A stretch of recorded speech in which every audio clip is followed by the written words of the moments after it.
We are a very hard-working bunch of people, and almost every shoot that we do, we wake up really early in the morning, no matter what the car, even the most drab ones, we kind of feel or try to feel excited for, and then we try and produce the videos for you. But there are some cars for which we wake up extremely early in the morning and in a very excited way. And then the day just progresses in a very beautiful way.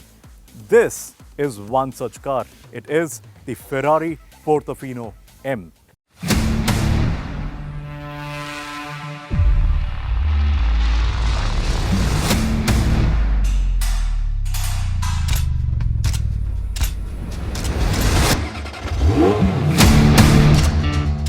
Now, the Portofino nameplate is not new at all, but the M is. Now, you would be wondering what exactly is M.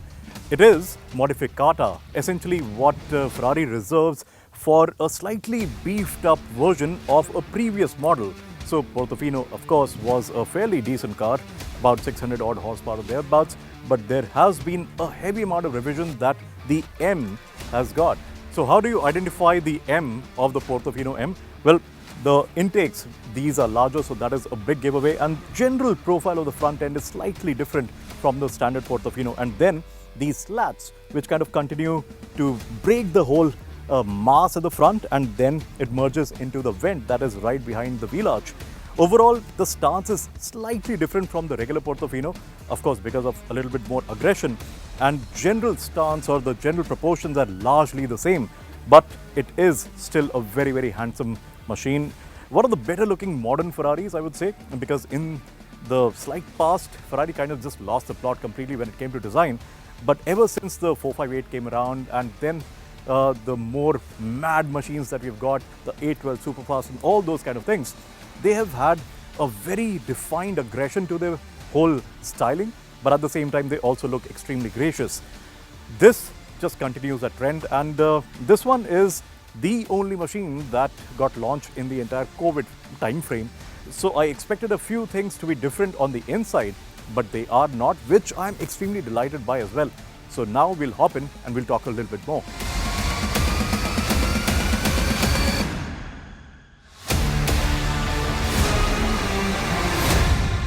So because there is not enough light inside the cabin, and we are going to kind of give you a look of the dashboard and all the other things around, we definitely need a little bit more light. So pressing the big loud red button on the steering wheel says engine start stop. So you get on the brake pedal and press it. That beautiful, marvelous V8 engine comes alive, and then there is this button over here that will take the roof down. So you just press this and magic happens. It becomes a nice, beautiful convertible with the roof down. Otherwise, it's a very nice and sturdy looking thing with the roof up. Now, of course, we have enough amount of sunlight, so the moment the entire system rests, we are going to turn the engine off. Otherwise, you will not be able to catch the audio at all.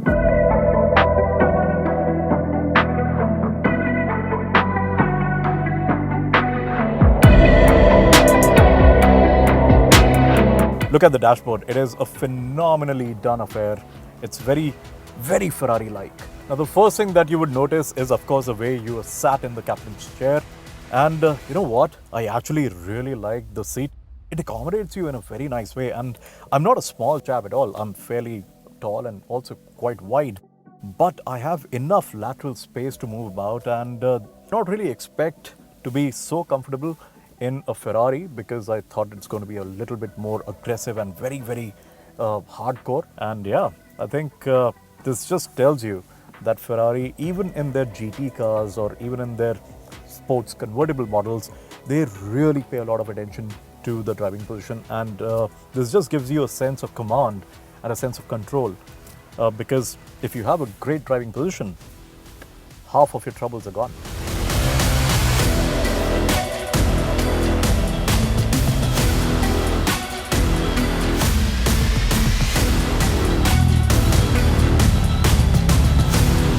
Let me just guide you through the engine now, because this is largely the same 3.9 litre V8, which has gotten some beautiful accolades from international bodies, and it has won the International Engine of the Year award 4 years in a row. And this just makes you giggle, it just makes you laugh.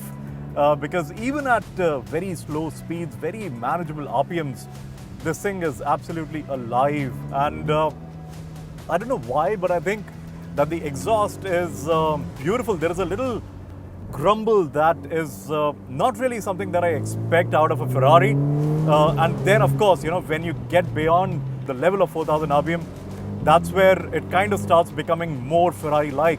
But even the bellow at the lower RPMs is beautiful. Not something that is going to give you a muted sort of a feel. It definitely can be heard in a very strong manner, and it is absolutely glorious. It's a beautiful sound, absolutely beautiful.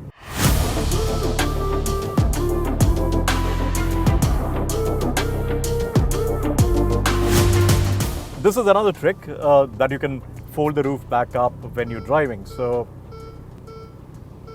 you have to kind of slow down a little bit. I think it's under 30 kilometers or something like that. So we'll try to go down under 30 and see, yes, it works. So this is again one of the cooler things. You can be very flauntful when you're on the road. So you can have your car getting topless or wearing its clothes back up again. So that beep makes you realize that the operation has ended, and then you can get a move on. And while doing that, I'm going to shift into a different mode. We have been in comfort. We'll go into sport on the Maritino. And then what you do is, ideally, shift down and just press on the gas. And the engine explodes. Not literally, but figuratively. And that's exactly why this thing is so absorbing, because it just brings a smile on your face automatically. You don't really have to do anything at all. Just get on the loud pedal, and you are also going to have some very loud laughs.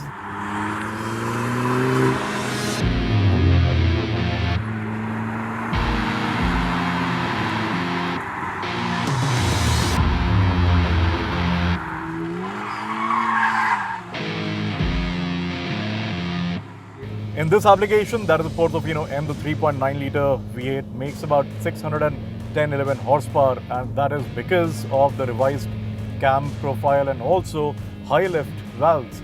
And there is also some witchcraft done towards the turbo side of things, and it kind of affords you 5,000 RPMs more in the turbo. And that basically means the power delivery is that much better, because the induction is going to be that much better as well. Another very cool thing that Ferrari has done is essentially given this car a gas particulate filter. It's right there where the engine is. So what you get is a very clean tubing right from the engine all the way to the exhaust. There are no silencers, so it kind of becomes a very nice architecture all through.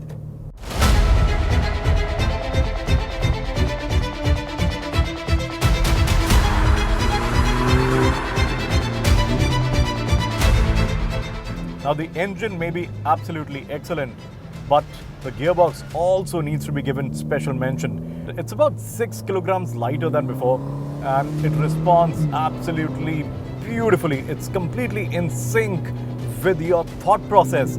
You think and it shifts. It's beautiful, and the response on the pedals is just magnificent. I've always maintained that proper metal pedals is something that every manufacturer should do, and Ferrari has been at it for ages now, and it's just amazing. It just heightens your experience as well. This clutch module is about 20% smaller but delivers 35% more torque compared to the 7-speed version of the same gearbox. And as I said, this gearbox also needs special mention. It's beautiful.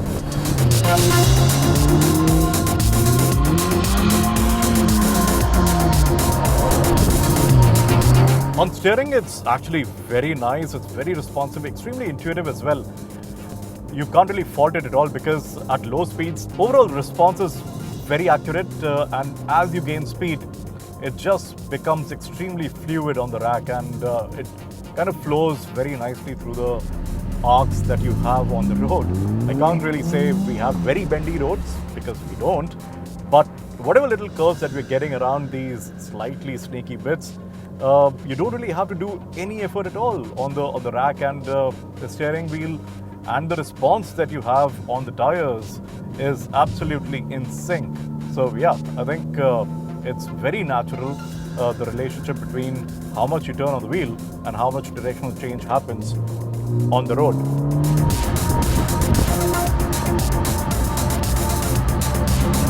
The one really crucial thing that I really want to talk about is the ride quality. I really did not expect the ride to be as decent as it is. I thought it's going to be definitely very stiff, if not very harsh. But come to think of it, it's not all that bad at all.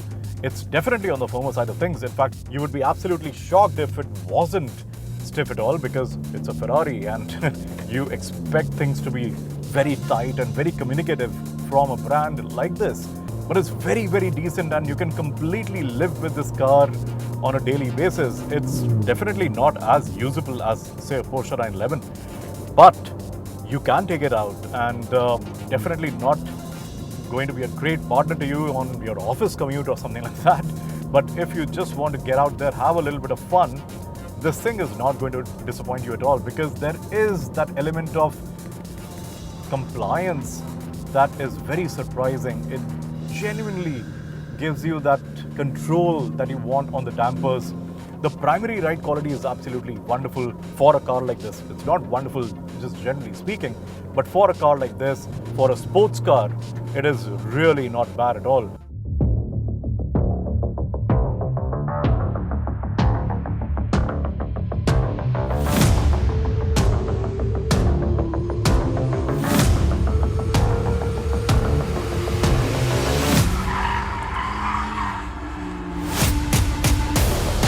Now, it will be blasphemy if we are driving a Ferrari and we don't talk about the handling, because the handling is also pretty decent. This one, because it's a hardtop convertible, has a weight distribution of almost 50-50 front and back, and you can feel that because the balance of this architecture is phenomenal. There is such a neutrality to the way this car behaves, is just uncanny, and the control on the steering wheel is beautiful. It is not as fast and as ferocious as some of the other Ferraris have been in the past. So there is a little bit of play that you can actually adjust your inputs on, and it just gives you that much more confidence because you have a little bit more sort of a lock to play around with, and that just makes the experience a little bit better.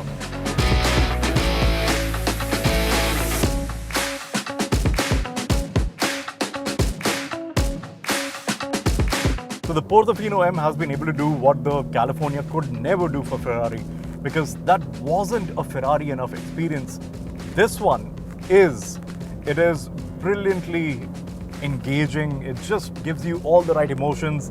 The way the engine responds and the relentlessness of the engine, the way the gearbox shifts, and also the way this steering responds, is everything just comes together to give you an experience that is going to last a lifetime. And the neutrality of the chassis is amazing. So when you combine all of these things together, you get an experience that is 100% pure, unadulterated Ferrari.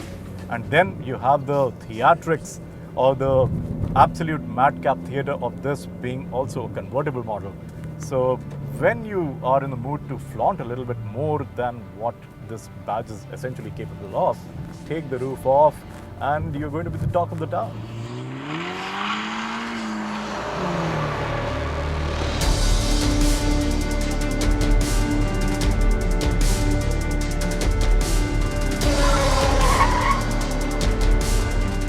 It is a machine that deserves great amount of respect. It is something that is going to be an animal in the right hands, but also a great partner to you when you're just pootling about. And that is exactly what makes it such a charmer. Beautiful machine. Very, very, very beautiful.